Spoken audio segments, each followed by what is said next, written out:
Hello, welcome to I science. आज का जो मेरा वीडियो है वो न्यूमेरिकल्स पे मैं लाया हूँ और चैप्टर का नाम है रोटेशनल डायनामिक्स। अब ये आपका बोर्ड एग्जाम है, इसलिए ये चैप्टर मैं ये वीडियो लाया हूँ। और मैंने कुछ क्वेश्चन सिलेक्ट किए हैं। जैसे कि मैथ्स अगर आपने देखा, वहाँ भी मैंने आपको कहा था कि मैं क्वेश्चन बैंक देखता हूँ और बोर्ड के जो क्वेश्चन है उसको जो एनालाइज करके मैं कुछ क्वेश्चन सिलेक्ट करता हूँ। और मैंने इसी तरह फिजिक्स में भी ये चैप्टर रोटेशनल डायनामिक्स में वही कोशिश की है कि क्या बोर्ड में किस तरह क्वेश्चन पूछते हैं, क्वेश्चन बैंक में क्या दिया है, उसमें से क्या आ सकता है। तो उस सब एनालिसिस के बाद मैंने कुछ क्वेश्चन सिलेक्ट किए हैं आज आपके साथ उसका रिविजन कराने के लिए।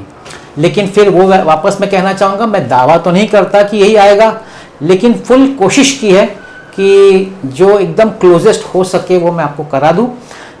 तो और दूसरा क्या है ना, सिर्फ क्वेश्चंस समझना कौन सा आएगा वो इम्पोर्टेंट नहीं है, उससे रिलेटेड कंसेप्ट भी हमको मालूम होना चाहिए। ऐसा नहीं कि एक क्वेश्चन क्या यही आएगा, ऐसा नहीं है। उसके अराउंड अगर कोई क्वेश्चन आ भी गया तो भी हमको सॉल्व करने आना चाहिए।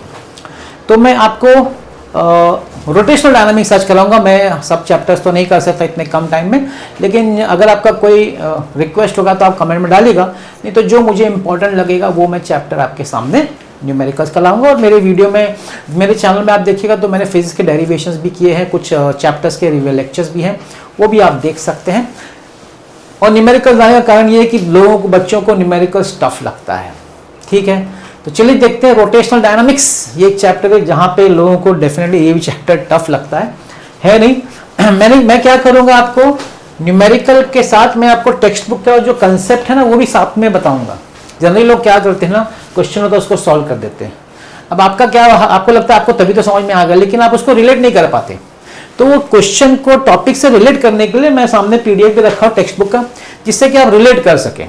ठीक है, चलिए स्टार्ट करता हूं मैं। ध्यान दीजिएगा एकदम अच्छी तरीके से, एकदम मतलब मैं जो आज लेक्चर आपको दे रहा हूं, मैं एकदम डिटेल में, एकदम इंटेंसिव समझने की कोशिश कर रहा हूं क्या पूछा जाता है और क्या चांसेस है किसके आने का। ठीक है, तो देखिए अब सबसे पहला क्वेश्चन जो आता है, सबसे पहला जो क्वेश्चन आ सकता है, मैं टॉपिक वाइज जा रहा हूं, तो अगर उस टॉपिक में से क्या आ सकता है हम लोग उस पर डिस्कशन करेंगे। तो पहला टॉपिक जो हम लोग देखें ना, बेसिकली वो क्या है मालूम है, ये सर्कुलर मोशन पे है, जो हमने लास्ट ईयर 11 में पढ़ा है। सर्कुलर मोशन जिसमें एंगुलर डिस्प्लेसमेंट थीटा होता है, उसमें आपका एक्सेलरेशन होता है, सेंट्रीपिटल एक्सेलरेशन होता है, वहां पे आपका फोर्स की जगह टॉर्क होता है, एंगुलर वेलोसिटी होता है। ठीक है ना, ये सब टर्म जो है वो सर्कुलर मोशन में होता है। उससे रिलेटेड क्वेश्चन आता है। मैं आपको बता देता हूं कि उसके फॉर्मूलाज किधर है। उसके अगर फॉर्मूलाज हम देखने जाए ना तो एकदम लास्ट में दिया गया है। तो पहले वो फॉर्मूलाज हम लोग देख लेते हैं कौन से फॉर्मूलाज हैं।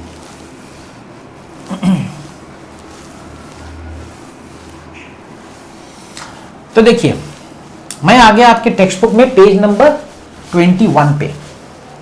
अब ये आपका टेक्स्ट बुक है पेज नंबर 21। आपका एक जो क्वेश्चन, फर्स्ट टॉपिक का जो क्वेश्चन है उससे रिलेटेड मैं आपको कंसेप्ट बता रहा हूं। क्या आता है, आ सकता है, देखिए आया क्या है बताता हूं मैं आपको।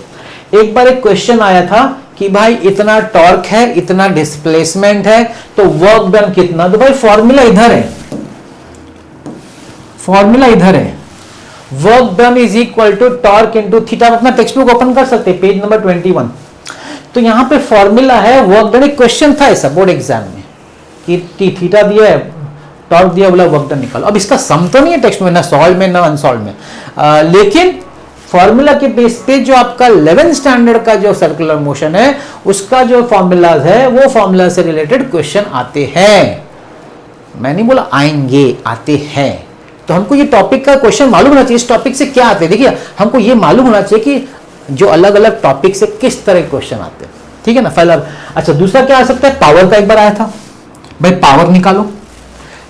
उन लोगों ने टॉर्क दिया था, एंगुलर वेलोसिटी दिया था, बोला पावर निकालो। तो पावर का फॉर्मूला है टॉर्क इनटू एंगुलर वेलोसिटी। अब ये आपके क्या है ना, आपको पीछे टेक्स्ट बुक के पीछे लास्ट में चैप्टर के एंड में दे दिया है। अब इसको कोई देखता ही नहीं है और स्टार्टिंग में है ही नहीं, फॉर्मूला दिखाया नहीं गया। तो क्या होता है, लोग कंफ्यूज रहते हैं, सम कहां से आया, सम तो कहीं है ही नहीं, इसका फॉर्मूला कहां से आया। लेकिन आपके टेक्स्ट बुक में टेबल के फॉर्म में दिया गया है। ये दो फॉर्मूला आपको मालूम है। अभी इसको रिलेट कर सकते हैं। एक्चुअली देखिए, हमारा ट्रांसलेशनल मोशन है, रोटेशनल मोशन है ना। Translational motion work done equal to force into displacement. तो रोटेशनल वर्क डन हो जाएगा, फोर्स की जगह पे टॉर्क आ जाएगा, एस की जगह पे थीटा आ जाएगा, है कि नहीं। पावर है, पावर का फॉर्मूला क्या होता है, फोर्स इनटू वेलोसिटी ट्रांसलेशनल में। तो तो वही सामने अगर आप रोटेशनल में जाएंगे तो क्या हो जाएगा, फोर्स की जगह पे टॉर्क आ जाएगा और वेलोसिटी की जगह पे एंगुलर वेलोसिटी आ जाएगा। तो इस तरीके से ये दो फॉर्मूला हो गया। आप इसको भी ध्यान रख, ये दो फॉर्मूला, हाँ ये दो मेन फॉर्मूला जिसपे आए सम्स, और सब तो मोमेंट ऑफ इनर्शिया पे, तो ये दो पे आया। अब मैंने क्या किया, मैंने एक दो सम और भी लिया गया है, मैंने एक दो सम और लिया है जिससे कि हम लोग इसी टॉपिक से रिलेटेड मैंने एक दो सम और लिया जो आपके टेक्स्ट बुक में है, जो आज तक पूछा नहीं गया है, तो मैंने सोचा चलो हम लोग वो कर लेते हैं।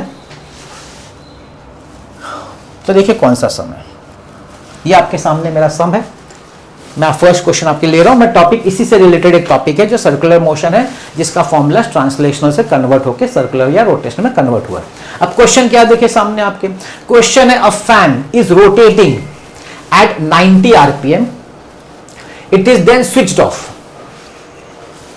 It stops after 21 revolution. अब ये देखिए पढ़ के, मैं बहुत टाइम देके आपको चीजों को समझाऊंगा, मैं फास्ट नहीं जाना चाहता, ठीक है ना, कई बच्चों को डिफिकल्टी होती है, इसलिए मैं इसको बहुत धीरे धीरे आराम से समझाऊंगा। तो देखिए अ fan is rotating at 90 RPM, 90 RPM अगर आपको दिया मतलब ये आपका हो गया फ्रीक्वेंसी। अब आपने उसके बाद फैन को स्विच ऑफ किया, स्विच ऑफ करने के बाद वो 21 रेवोल्यूशन के बाद रुक गया, मतलब बाद में जो उसकी फ्रीक्वेंसी जीरो बोल सकते हैं ना, जीरो। मतलब यहां पे देखिए क्या है, आप क्या कर सकते हैं, ध्यान दीजिएगा। अभी आपका जो फ्रीक्वेंसी है, initial frequency which is 90 RPM. अब हम जानते हैं, हम आरपीएम में तो रखते नहीं, आरपीएस में रेवोल्यूशन पर सेकेंड में करते हैं, तो इसको आप लिख सकते हैं 90/60 दैट इज 3/2 आरपीएस। तो ये आपका हो गया इनिशियल फ्रीक्वेंसी। उसके बाद में रुक गया, इसका मतलब जो फाइनल फ्रीक्वेंसी वो तो जीरो हो गया। अब ये दो फ्रीक्वेंसी से आप इसका एंगुलर वेलोसिटी निकाल सकते हैं कि जो इनिशियल एंगुलर वेलोसिटी होगा वो 2πn0 विच इज 2π इंटू 3/2, तो ये हो जाएगा 3π रेडियन पर सेकेंड, ठीक, रेडियन पर सेकेंड। और इसका फाइनल वेलोसिटी तो जीरो होगा क्योंकि बाद में रुक जाता है। मैं बता रहा हूं आपको, मैंने ट्रांसलेशनल को रोटेशनल के टर्म्स में कन्वर्ट किया, बस वो फॉर्मूला यूज हो रहा है। अच्छा ये बोलता है कि बाद में रुक जाता है कितने रेवोल्यूशन के बाद, 21 रेवोल्यूशन। आपको क्या लगता है रोटेशनल मोशन में अगर आप ये आपको अगर रेवोल्यूशंस बता रहे, मतलब आपको हिंट क्या दे रहे हैं, आपको वो दे रहे हैं एंगुलर डिस्प्लेसमेंट। जैसे लीनियर डिस्प्लेसमेंट एस होता है ना, वैसे रोटेशनल या सर्कुलर मोशन में एंगुलर डिस्प्लेसमेंट होता है, जिसको हम लोग जनरली थीटा से डिनोट करते हैं। अभी आप बोलेंगे सर 21 रेवोल्यूशन से एंगुलर डिस्प्लेसमेंट कैसे में, देखिए एक बार कोई चीज घूमेगी ना तो उसका एंगुलर डिस्प्लेसमेंट होता है 2π, 360 डिग्री मतलब 2π रेडियन। अब ये पंखा कितने बार घुमा, ये पंखा 21 टाइम्स घुमा है।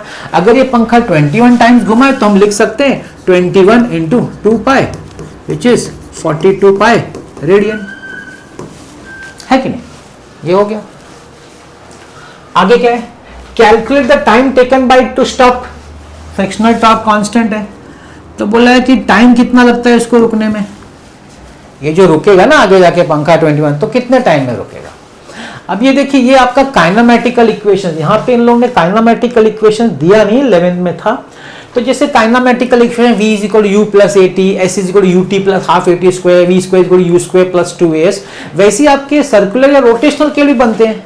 पहला वाला होगा omega is equal to omega naught plus alpha t, फिर बाद में होगा omega square is equal omega naught square plus half alpha t square, और omega square is equal omega naught square plus 2 alpha theta. मैं same to same जो translational का वो आपको रोटेशनल में बता रहा हूं फॉर्मूला कैसे कन्वर्ट हो जाता है। अब देखिए यहाँ पे हमको टाइम ढूंढना है, ठीक है। अब टाइम ढूंढने के लिए हमारे पास दो फॉर्मूला, एक तो s is equal u t plus half a t square और एक v square equal u square plus 2as।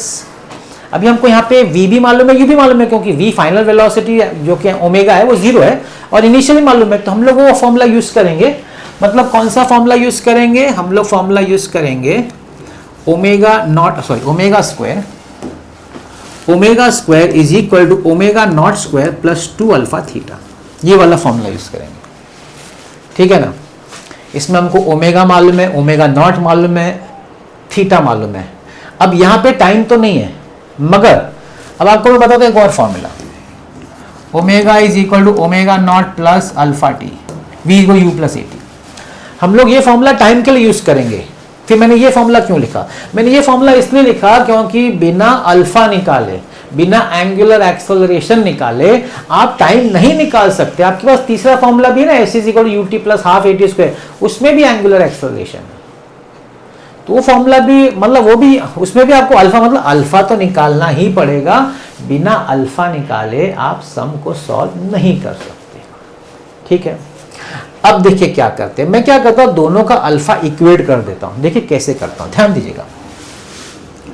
Omega square minus omega naught square is equal to alpha theta.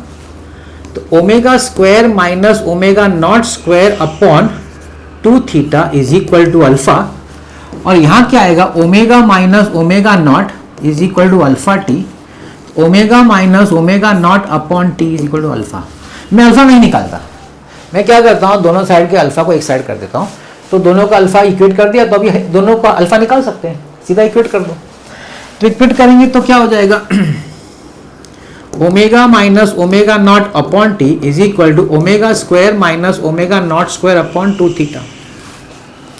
अब ये आपका जो है ना, ये आपको लिख सकते हैं ए स्क्वायर माइनस बी स्क्वायर, ए माइनस बी एक ब्रैकेट में, ए प्लस बी दूसरे ब्रैकेट में, अपॉन 2 थीटा। अब यहां पे देखिए ये आपका कट जाएगा।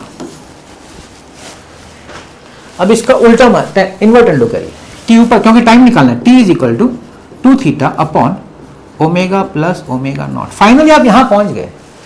अब जब आप फाइनली यहां पहुंच गए तो आपके पास अब वैल्यूज है, तो वैल्यू सब्स्टिट्यूट कर सकते हैं।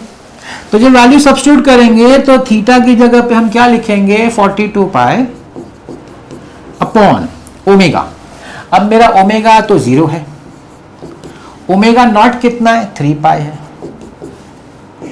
तो 2 इंटू 42 पाई अपॉन 3 पाई, पाई पाई कट है कि नहीं, 3 14 and the answer is 28 seconds.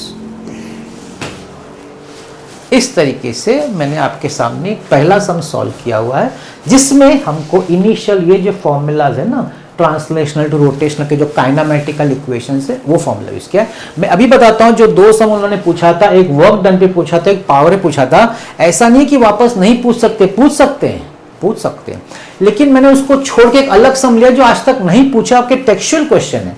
This is a question from your text book जो आपके इस टॉपिक से रिलेटेड है, इनिशियल टॉपिक से, ठीक है ना। तो ये था फर्स्ट क्वेश्चन। अब हम जाते हैं सेकेंड क्वेश्चन पे, वो भी फर्स्ट टॉपिक से ही रिलेटेड है, फर्स्ट टॉपिक से ही रिलेटेड है, तो वो हम देख लेते हैं। देखिए क्या होता है, the coefficient of static friction मतलब म्यू एस जो हमने पढ़ा है। The coefficient of static friction between a coin and a gramophone, एक मिनट, and a gramophone, this is 0.5, मतलब mu S static friction is 0.5, radius of the disc. अब आपको ग्रामोफोन पता होगा, ग्रामोफोन एक बड़ा सा होता है, उसके ऊपर रखा जाता है, वो घूमता है और आवाज म्यूजिक उसमें से निकलती है। तो उस ग्रामोफोन का जो रेडियस है ना, वो 8 सेंटीमीटर है। अच्छा, अब इस पे कॉइन रखा है, कॉइन, ग्रामोफोन के ऊपर एक कॉइन रखा है, वो कॉइन का सेंटर से, ग्रामोफोन के सेंटर से जो डिस्टेंस है ना, वो 2 सेंटीमीटर है,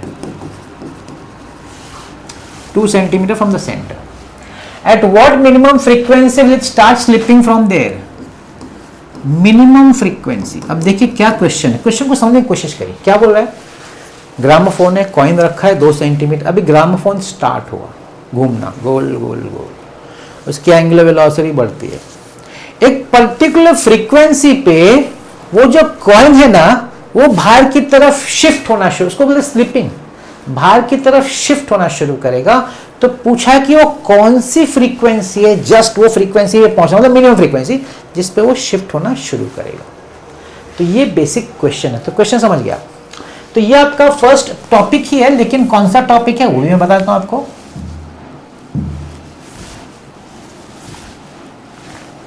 ये आपका सेंट्रीपिटल जो फोर्स है ना, centripetal and centrifugal, it is based on that, gramophone वाला।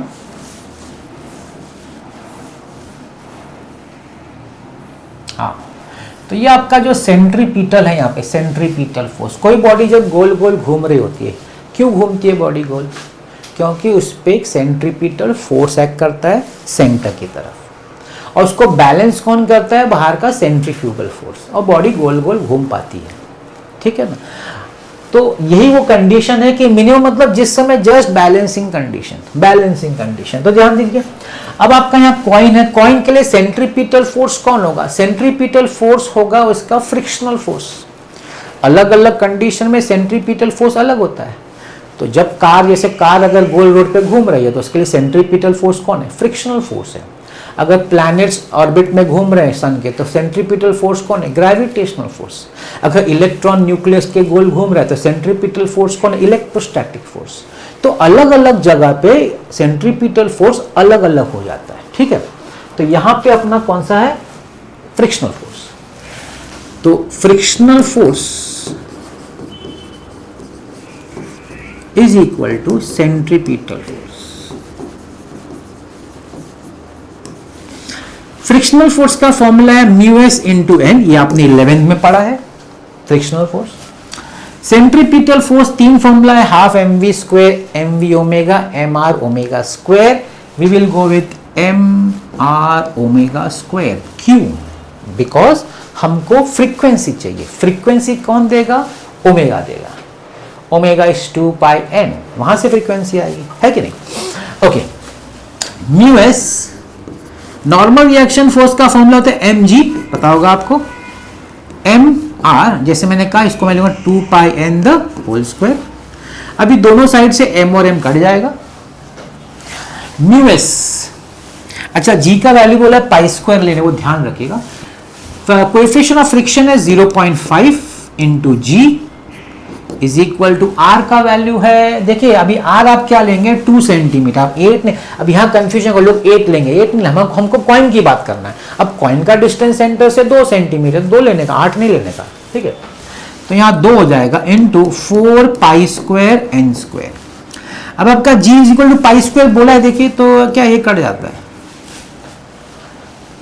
तो क्या बचता है? 0.5 अपॉन 2 इंटू 8, सॉरी 2 इंटू 4 है, 2 into 4 is equal to n minimum square, ये मिनिमम भी है, तो this is equal to 5 upon 2 into 4 into 10। ठीक है ना? अब यहां पे अच्छा हम लोग को कन्वर्ट करना पड़ेगा, सेंटीमीटर का मैंने मीटर में कन्वर्ट नहीं किया, मैं कर देता हूं, 1 मिनट। हाँ, यहाँ पे ही कन्वर्ट कर देना चाहिए। 2 into 10 raise to minus 2 into 4 pi n square.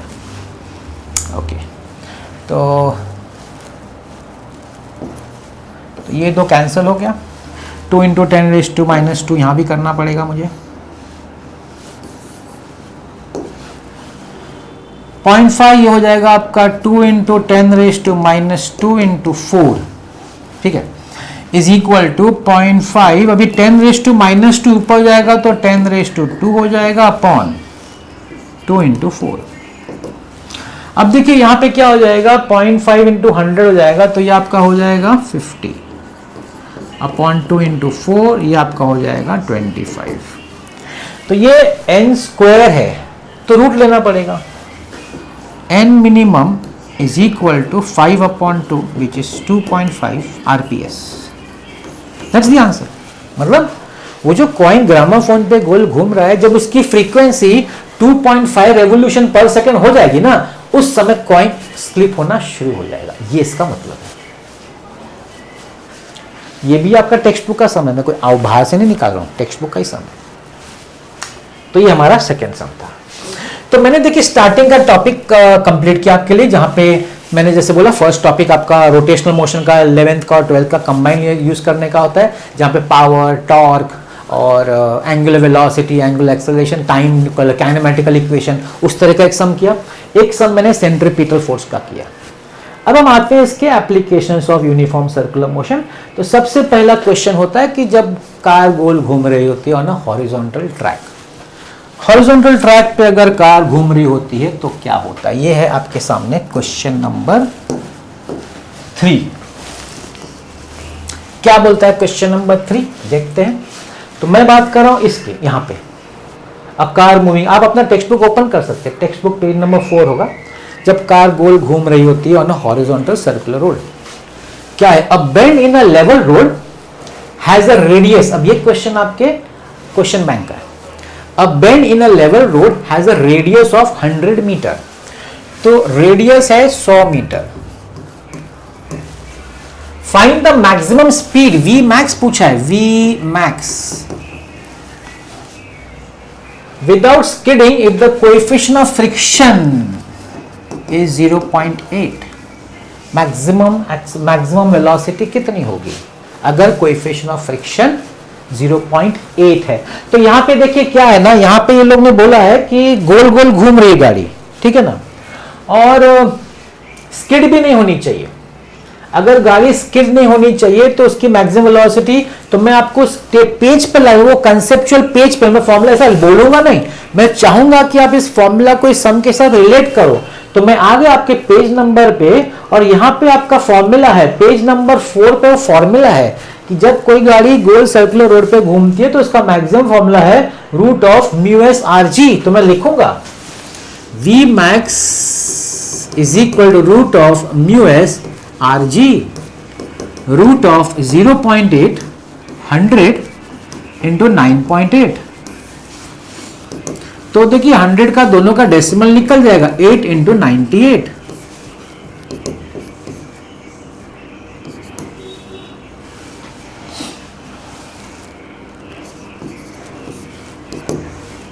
तो मेरे ख्याल से ये 64 9 72 78 तो ये मेरे ख्याल से 28 है शायद,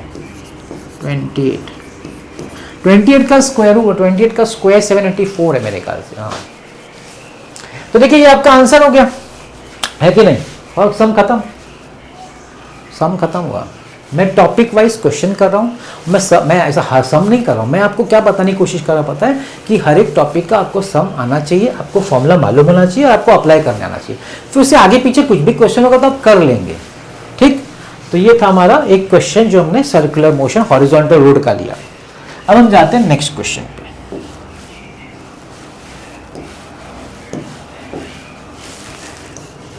मोटरसाइकिलिस्ट इनसाइड अ वेल। ना दिस, ये कौन सा टॉपिक है? Well of death. देखिए well of death next topic का मैंने क्वेश्चन लिया, और वेल ऑफ डेथ बहुत इंपॉर्टेंट है, वो लोग काफी बार पूछते हैं वेल ऑफ डेथ वाला, कि साइकिल वेल ऑफ डेथ में गोल घूम रहा है तो मिनिमम वेलोसिटी कितनी होनी चाहिए। तो यानी कि क्या बोला है, अब motorcyclist is to undertake horizontal circles inside the cylindrical wall of a well of inner radius 4 metre. तो आपको रेडियस दिया हुआ उन लोगों ने 4 मीटर का, ठीक।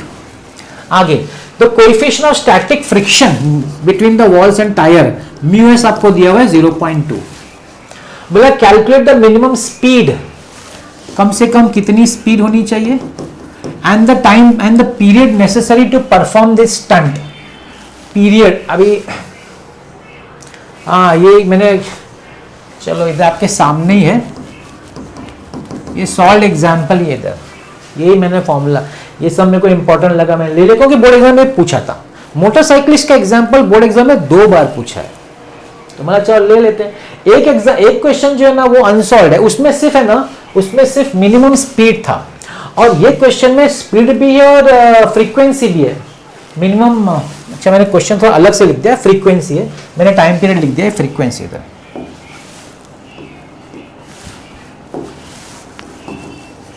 यहाँ फ्रीक्वेंसी है, ठीक है। ठीक है, तो फॉर्मूला जैसे मैंने बोला, हम लोग आए वेल ऑफ डेथ पे, तो यहाँ पे वी मिनिमम का फॉर्मूला है v minimum root of r g upon mu s. तो देखिए आर कितना आपका, आर है आपका 4, जी 10 बोला लेने को, म्यू एस है 0.2, तो 4 इंटू 100 अपॉन 2, 0.4 है, सॉरी मैंने ये भी रॉन्ग लिख दिया, दिस इज 0.4। 0.4 होगा तो पूरा कट जाएगा, 100 बचेगा, root 100, the answer is 10 metre per second. This is minimum speed well of death का। अब फ्रीक्वेंसी पूछा है, अब देखिए फ्रीक्वेंसी के लिए फॉर्मूला क्या है, v is equal to r omega, जानते होंगे आप। तो v is equal to r omega का फॉर्मूला 2 पाई एन, तो v minimum upon 2 pi r is n minimum, yes और नो। अगर मिनिमम है तो दोनों मिनिमम होगा, डायरेक्टली प्रोपोर्शनल है। ओके, तो n minimum is equal to v minimum हमने निकाला है 10 upon 2, 22 upon 7 into r, radius कितना है 4 है। अब यहां पे 7 ऊपर चला जाएगा ना, 10 इंटू 7 अपॉन 8 इंटू 22, 2 5 जा 2 4 जा 35 अपॉन 88, 35 अपॉन 88। या वो लोगों ने देखो डायरेक्ट आंसर लिखा है, लेकिन एक्चुअली वैसा नहीं, तुमको समझना पड़ेगा। दिस इज 35 अपॉन, इसका पॉइंट में निकालना पड़ेगा, इसका कुछ 0.38 आता है, इसका कुछ 0.39 कुछ आता है, जिसको उन्होंने अप्रोक्सीमेटली 0.4 ले लिया आरपीएस। That's okay. आप 0.39 जो आता है लॉग से, आप लॉग, आपको लॉग टेबल तो करना पड़ेगा, लॉग से आप करेंगे जो आंसर आएगा आपको छोड़ सकते हैं। अब टेक्स्ट में उसको अप्रोक्सीमेट करके लिखा है, आप ये भी कर सकते हैं, 0.39 जो भी आपको आंसर है लेके रख सकते हैं। तो मैंने ये कौन सा क्वेश्चन लिया, मैंने क्वेश्चन लिया from well of death, that was my question. मैं आपको हर टॉपिक से समझाने की कोशिश कर रहा हूँ क्या किस तरह का क्वेश्चन पूछ सकते हैं, यू शुड बी रेडी। और मैं आपको बताऊं क्वेश्चन बहुत सिंपल रहता है, ऐसा कुछ बहुत बड़ा एक्सप्लेनेशन नहीं रहता है।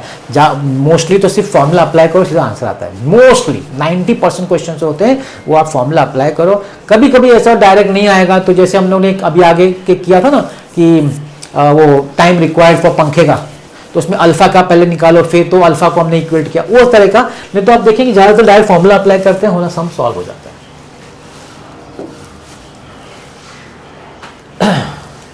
अब यहां देखिए, अब मैंने रेलवे ट्रैक का लिया है एक कर्व किया। अब ये कौन सा क्वेश्चन है पता है, question is on banking of road. अब मैंने बैंकिंग ऑफ रोड का क्वेश्चन लिया आपके सामने। बैंकिंग ऑफ रोड का क्वेश्चन भी उन्होंने 3 बार पूछा बोर्ड एग्जाम में, 2 या 3 बार।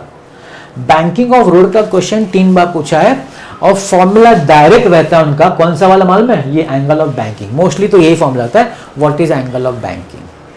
वो लोग कर्व देंगे, रोड देंगे, बोलेंगे टिल्ट रोड है, उसमें वेलोसिटी या रेडियस दे देंगे और बोलेंगे find the angle of banking theta. Generally तो यही रहता है, ठीक है। तो वो तो मैंने आपको बता दिया, 2 बार पूछा है, तो वो आप देख भी सकते हैं। मैं एक ऐसा क्वेश्चन ला रहा हूँ जो नहीं पूछा है, देखिए आप ये बात समझिए, जो पूछा है ठीक है, वो इसका पूछने का चांस कम होता है। तो हम लोग को ऐसा कोई क्वेश्चन ढूंढने का जो टेक्स्ट बुक में है या क्वेश्चन बैंक में है, उसी टाइप उसी कंसेप्ट पे, लेकिन नहीं पूछा है। हम लोग का कॉन्सेंट्रेशन, मेरा कॉन्सेंट्रेशन उधर ही है, जो क्वेश्चन पूछा है उस कंसेप्ट से। ऐसा दूसरा क्वेश्चन है जो नहीं पूछा अभी तक, जो पूछ सकते हैं, वो मैं लिया। जो आ चुका है उसका चांसेस नहीं है, कम है, पूछ सकते हैं, मना नहीं है, लेकिन कम रहता है चांसेस। और अगर आपको सॉल्व क्वेश्चन देखने तो आप देख सकते हैं, वो अगर आप एक ऐप है वाइलर्न ऐप, उसमें आप जाएंगे तो आपका जितने बोर्ड के क्वेश्चन हैं वो सॉल्व उन्होंने दिए हुए वहाँ पे सोल्यूशन के साथ। देखिए क्या बोले, एक रेलवे ट्रैक है, goes on the curve having a radius of curvature 1 kilometre.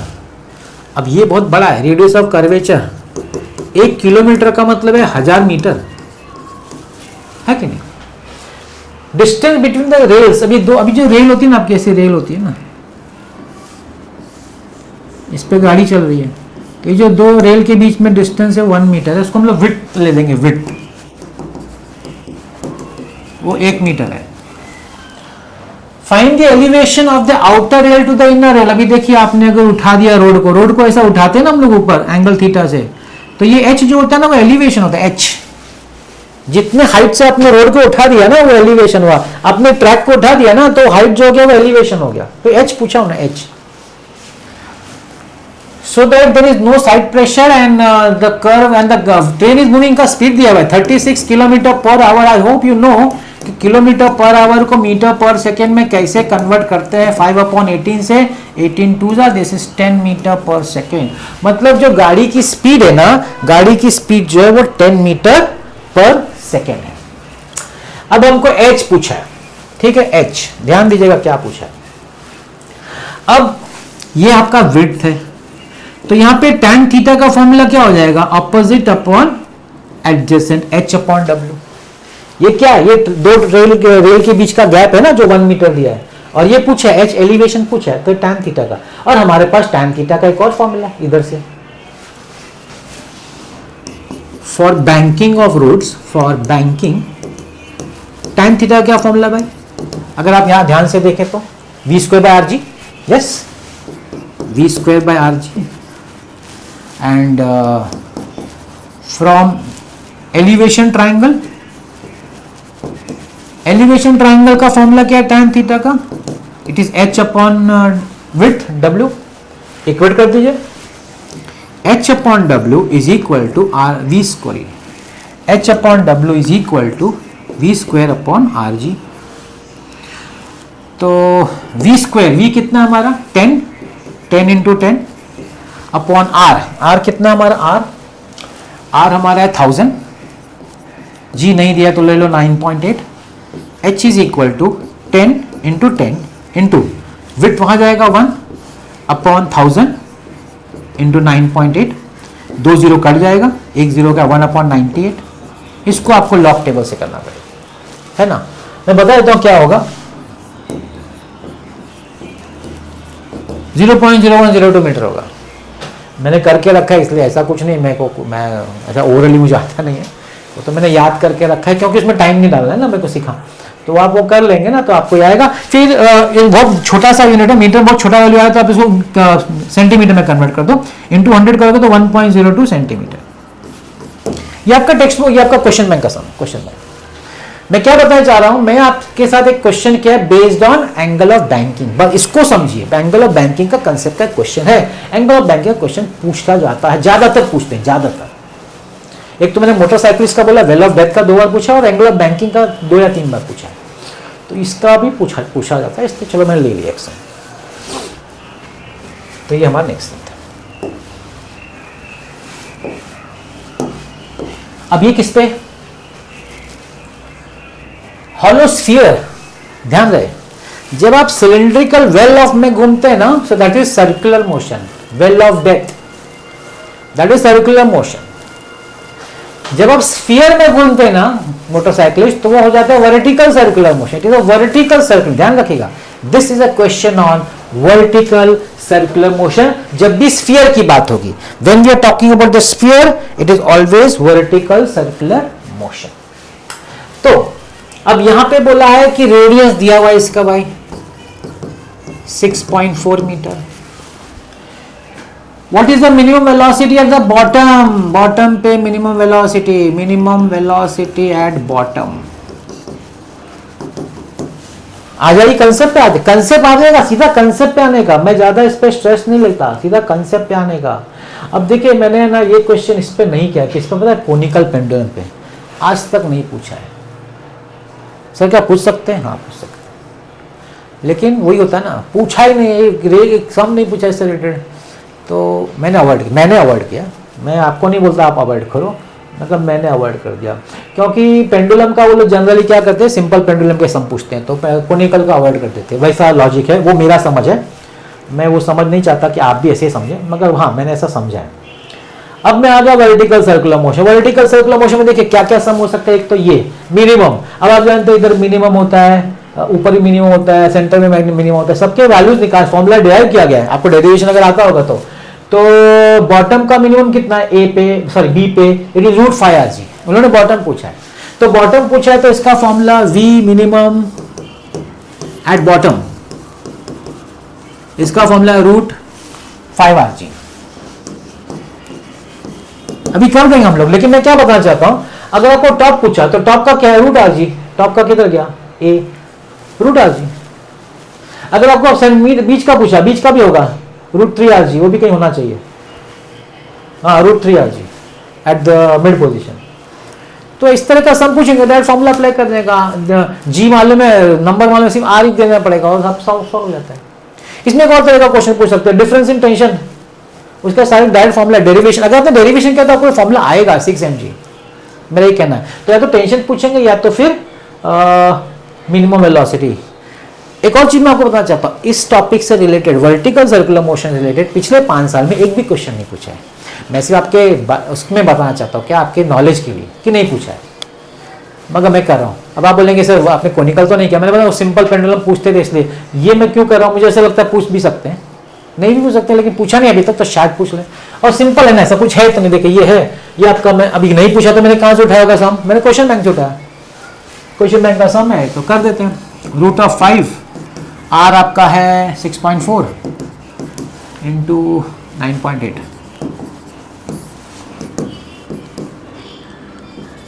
313 calculator से करना पड़ेगा, तो कैलकुलेट करेंगे 313.6। देखिए मैं लॉग टेबल्स नहीं कर रहा हूँ, वो आपको करना पड़ेगा। मैं लॉग टेबल करूँगा टाइम जाएगा, आपको आता ही होगा लॉग टेबल्स। इसका रूट फिर निकालना पड़ता है, कुछ मेरे ख्याल 17.7 है। ये लॉग टेबल का पार्ट है, नहीं तो सम को खत्म होगा, सम में कुछ है ही नहीं, कुछ नहीं है। क्या है कुछ, फॉर्मूला वैल्यूज यहाँ से उठाया मैंने, ये फॉर्मूला, हाँ इधर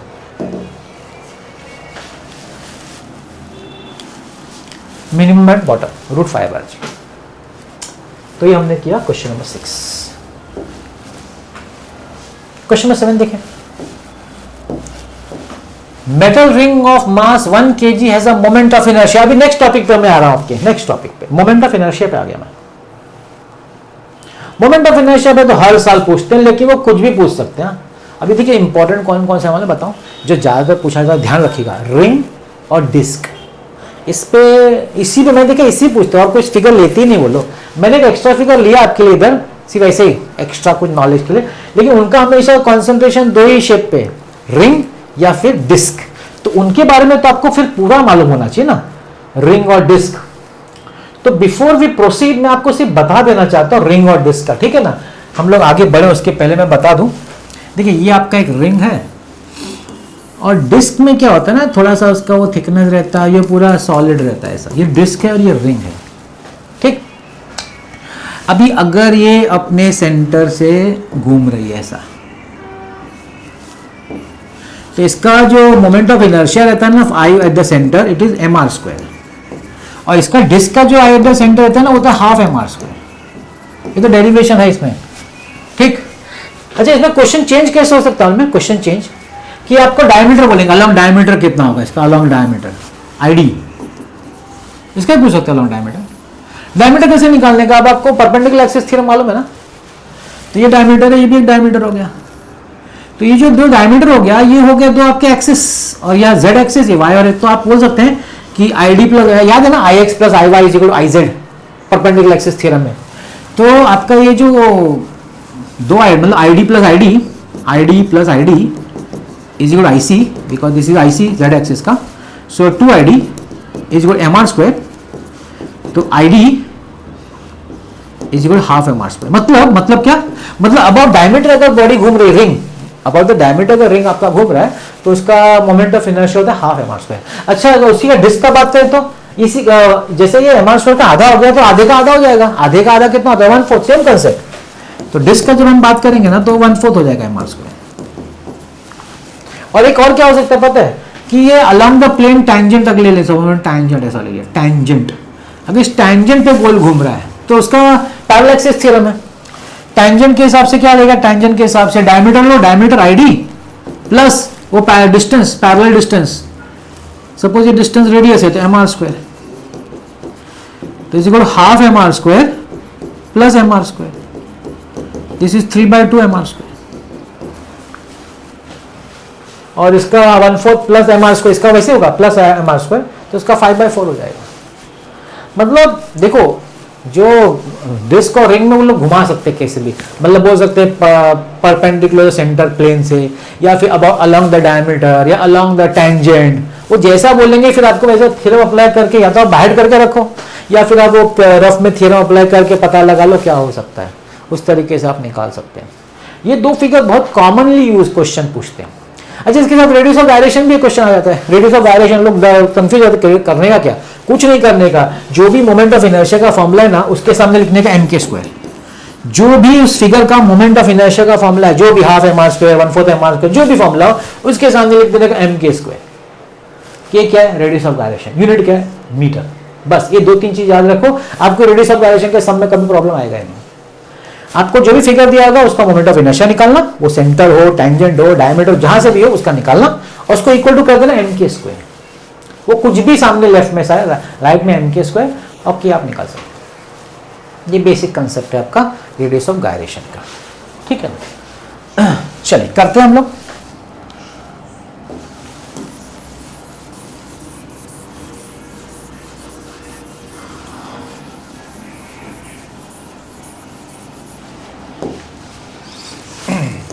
A metal ring of mass 1 kg has a moment of inertia 1 kg meter square when rotating about one of its diameters.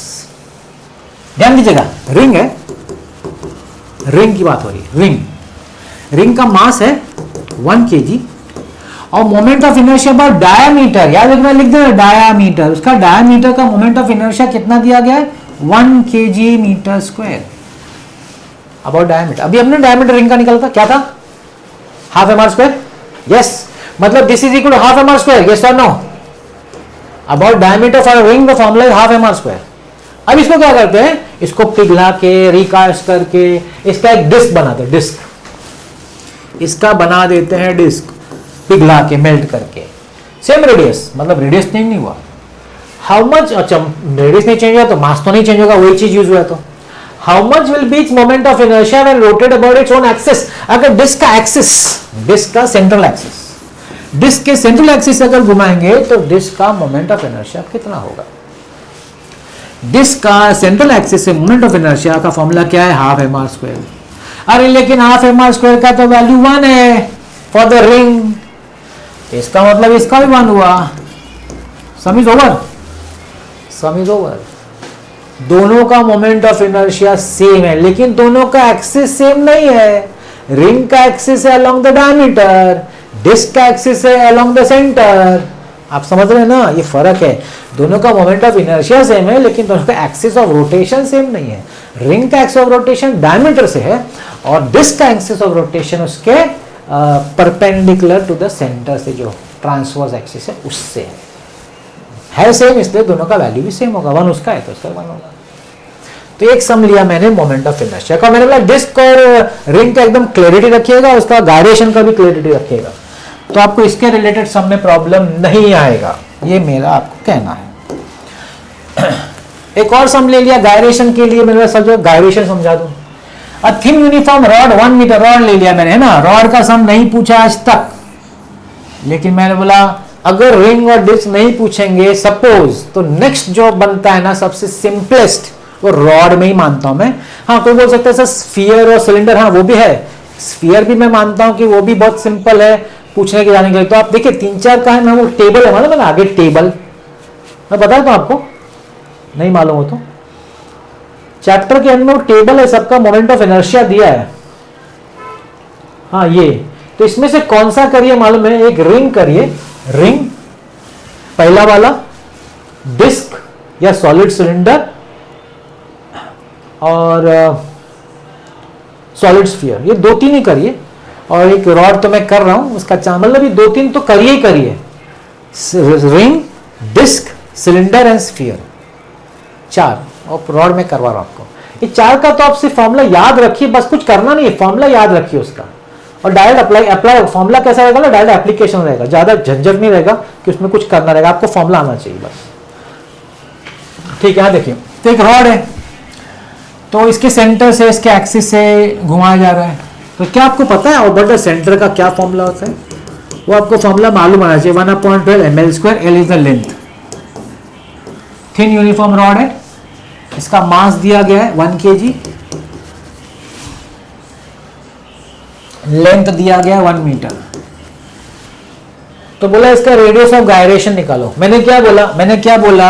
जो मोमेंट ऑफ इनर्शिया का फॉर्मूला है, किसी भी शेप का मोमेंट ऑफ इनर्शिया का जो फॉर्मूला है, जब भी क्वेश्चन रेडियस ऑफ गायरेशन में लिखे, इसको इक्वल टू mk² लिख देने का सबसे पहला काम ये करने का। अब ये कर दिया, अब आपका m और m कट गया, ठीक है ना। क्या बचा 1/12 into 1 square is equal to k square. So k is equal to 1/√12 1/2√3 into √3/√3 1.732/6. अब आप कर लीजिए. 6 2 ज़ा 12 3 6 ज़ा 48 something around 0.288. yes 0.2887 metre. समझा ना. आपको एग्जाम में डिफिकल्ट सम नहीं आता है. हमारा प्रॉब्लम क्या होता है ना, हमको फॉर्मूला अप्लाई करने नहीं आता. ये अरे रेडियस ऑफ गायरेशन कैसे अप्लाई होता है, कुछ नहीं. मोमेंट ऑफ इनर्शिया का फॉर्मूला है ना, इज इक्वल टू m के स्क्वायर. गायरेशन मिल जाता है. ठीक. तो ये था रेडियस ऑफ गायरेशन का सम.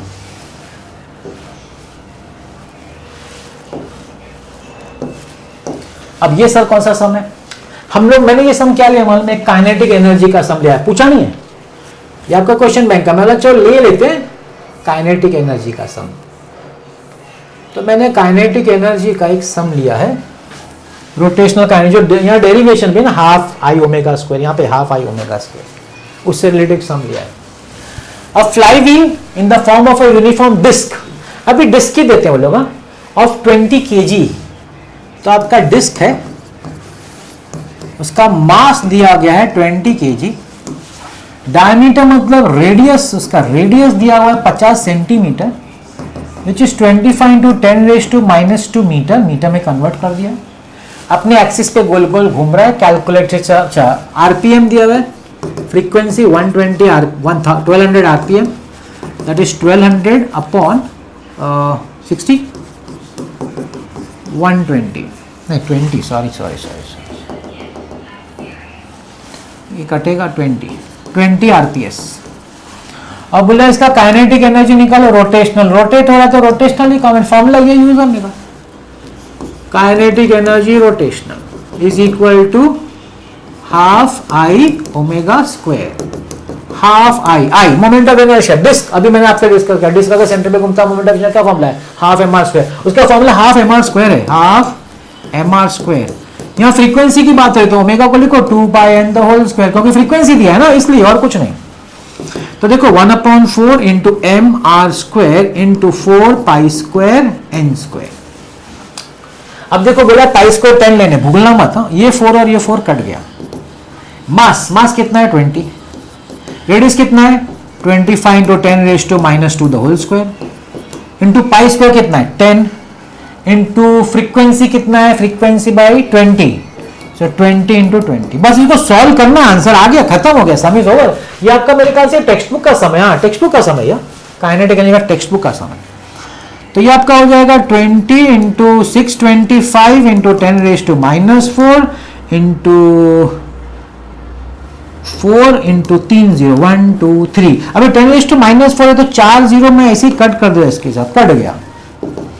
4 टू ज़रा ये 5000. लो आ गया 5000 जूल. टेक्स्ट बुक का समय. मैं बोला इसी टॉपिक का भी ले लेते ना, kinetic energy. That's the 9th sum. 10th sum. अब देखिए मैंने एक सम नहीं लिया. अब आप बोल सकते क्यों नहीं लिया, मैं बताता हूं. मैंने किससे रिलेटेड नहीं लिया. मैंने एक तो टॉर्क से रिलेटेड नहीं लिया सम. टॉर्क आई अल्फा नहीं लिया है, आ सकता है. टॉर्क से रिलेटेड सम आई अल्फा आ सकता है, वो जो मैंने सम नहीं लिया. लेकिन मैं आपको बताऊंगा वो कहां लिया है. हाँ मैंने एंगुलर मोमेंटम का तो सम बिल्कुल नहीं लिया. ये 10 सम मेरा है, इसमें से एंगुलर मोमेंटम नहीं लिया मैंने. वो आपको आना चाहिए एंगुलर मोमेंटम का फॉर्मूला है ना, आई ओमेगा, वो मैंने नहीं लिया. अब मैंने क्या लिया, एक पावर का सम लिया है मेरे ख्याल से. हाँ ये वाला सम, ये 60 नहीं 120, इसमें करेक्शन है. तो मैंने पावर का सम लिया हुआ है क्योंकि पावर का सम पूछते हैं, या तो फर्स्ट टॉपिक से पूछते हैं या तो यहां से पूछ सकते हैं. नहीं ये सम सेम नहीं सम पूछा गया, मतलब चलो ले लेते हैं क्योंकि पावर का मैं देखा, पावर, वर्क डन, टॉर्क, ये 2-3 कॉन्सेप्ट तो रहता ही इससे रिलेटेड कुछ ना कुछ क्वेश्चन. तो ये लास्ट क्वेश्चन इस चैप्टर का, मतलब चलो ले लेते हैं. अब देखिए क्या है, एक सीलिंग फैन है, उसका मोमेंट ऑफ इनर्शिया मतलब आई, उसका मोमेंट ऑफ इनर्शिया आई दिया हुआ है 2 kg मीटर स्क्वायर. उसकी maximum frequency n max is equal to 120 RPM. 120 RPM का मतलब 120 अपॉन 60 2 आरपीएस। टाइम कितना लगता है 2 pi seconds. Calculated power, power power power का फॉर्मूला। अब देखिए पावर का फॉर्मूला कैसा होता है, अब उसमें जाइए किसमें, आपका ट्रांसलेशन में। पावर का फॉर्मूला फोर्स में अगर लिखना है तो क्या लिखेंगे, फोर्स इंटू वेलोसिटी। अगर वो फोर्स इंटू वेलोसिटी को हम लोग इसमें आ जाते, किसमें, रोटेशनल में, तो क्या होगा, torque into omega, tau omega. सबसे पहले तो आपको ये समझना है, सबसे पहले आपको ये समझना है टाउ ओमेगा, हाँ वही फॉर्मूला है।